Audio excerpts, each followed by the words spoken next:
come to think of it, I think the fact that we already have this little training portion within the series is going to make Guardian of the Witch stand out a little bit, at least.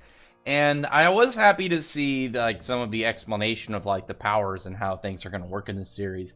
But I don't know, it was nice to at least kind of like when you think about it, it's like it's weird that they're doing a training portion already, but that was obviously, like I talked about before, set up in the story with the fact that you're supposed to get in that whole mindset of Fafnir's strength being super high up and early on, but in reality it was just over the bar of like chapter 1, and then things started to fall apart when he ran into obstacles super early in the story.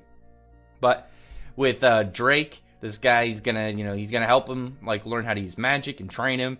And the way that I can at least tell that how magic is gonna work in this series for at least non-witches is they'll be able to use magic that is in stuff, but they can't like straight conjure magic. It's like using they're like consumables. It's like, yeah, we can use consumable items or stuff, as we saw with the that dude in chapter 1 with the ring. I'm guessing like enchanted items, like they can use products of magic, but they cannot conjure the magic on their own, which is still a really nice balanced way to put everything else, especially at the start. And while Drake is talking to Fafnir, he pulls out like this lightning seed. It's just been some like little thing that's been it's got a little bit of magic in it. It's got a little bit of lightning, and he ends up just pretty much pushing it and like making like a massive like surge of lightning that like messes up part of this waterfall. It's able to completely like mess up part of it and show the level of power that you can draw out of something so small. Such a small level of magic can do so much. So this guy's clearly very skilled. It's way more than just plain sword fighting. He's gonna obviously like be a big deal like in the story further. Like he not only is like a good fighter, but he also knows a lot about magic. So he's gonna be that teacher guy. I think the easiest way to describe him really is Kisuke Urahara, and he's even got the hat now that I think about it. But now he's fighting Fafnir, and while they're just kind of like in these clashes, just throwing sword slashes, Fafnir's like talking about how like every single strike is super powerful and super fast, and he's having trouble just blocking this dude. But in the middle of fighting, he ends up using an icicle seed, makes a like little spike of ice that ends up getting Fafnir's sword stuck. And obviously in this situation he could have easily killed him, but he decides to kind of just like push him without even like giving him his sword. After that point, like, he's pushed back, the sword is still stuck on the ice, and Fafnir is just in like he's in a defeated position, because you can tell like he's just like, this guy's ridiculous, like what am I supposed to do here? But he's not going to give up. He wants to keep fighting. He wants to keep going at this guy. And then it skips to the end of the first day where he's just like, all right, we're going to resume tomorrow. We're going to see how things are going, and we'll see if you've improved. And here we have Manaspa coming up to talk to Fafnir, and he's just like making fun of him, picking on him because he got beaten pretty easily, obviously. And they're just kind of like talking about everything that's going on. It's like, if you just kill me on that day, you wouldn't have to go through it. And the thing is, I really like how both of these characters kind of blame themselves for aspects of it. Because we saw last chapter, Fafnir was willing to do anything in order to get strong enough to be able to save and protect and help Manaspa and Nada. But it wasn't just in the idea of like him doing it. He kind of blames himself for putting him in this life where they have to do it. Otherwise, it's they're going to get hunted down. They're fugitives now. He decided to go against the natural kind of like style. I don't want to say style. Doesn't make sense. The natural cycle of things. And obviously, one of the witches gets too much, it's about to become evil. Kill her off, get a new witch. Instead of that, Fafnir, intervened, and now they are on the run. So he kind of blames himself. But at the same time, Manaspa is like kind of blames herself of like putting him in that situation where he had to choose, and the fact that he didn't kill her, he wanted to help her, is what's partway, putting all this story into motion. I like that it's both of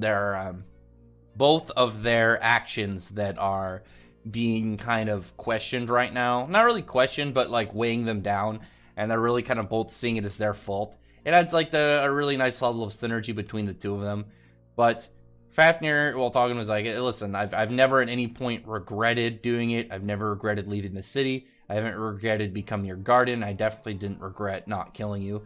And he explains this whole backstory about it, and he's like, my family's eaten by evils, and that evil used to be a witch. And I used to think I was angry at witches, but in reality, I'm mad at, the person I was maddest at was myself for surviving because I cowered and, I didn't die along with them.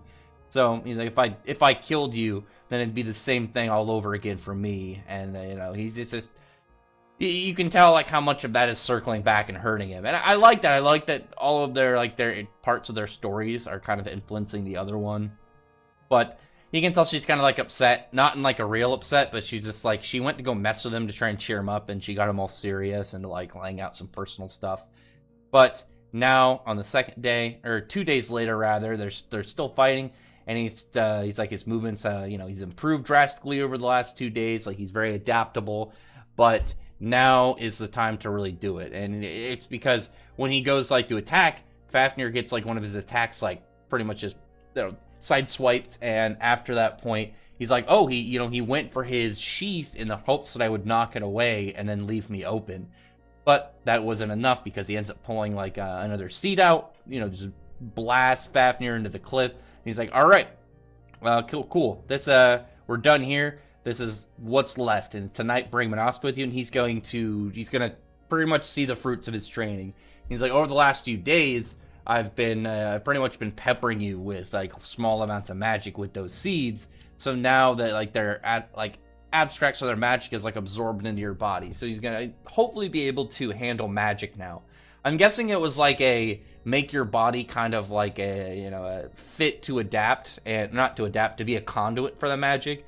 Like it was some form of like calibration, like kind of thing, to get it at a level to, it's like, okay, now you can actually properly have magic go through your body.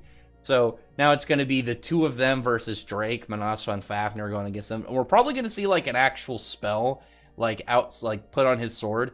Kind of like when, we saw before it was just an explosion, but maybe this time it'll be like, a flame monster like on his sword. I'm hoping it's like some form of lizard and, kind of eventually becomes a dragon.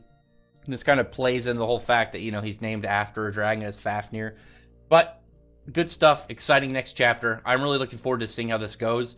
I don't know how well the series is doing. I don't think the first volume is on sale yet, but I'm hoping that it's able to withstand the axe timer, because it is a really interesting series, and I do like the art style and I like the characters so far. But other than that, I really appreciate if you would comment below, tell me your thoughts are about this chapter and what do you think's to come up. And I really appreciate if you would, thumbs up the video, friend the like button, subscribe button, and check out my other videos. But other than that, I appreciate everyone who's already subscribed, and I thank you all for listening. Bye.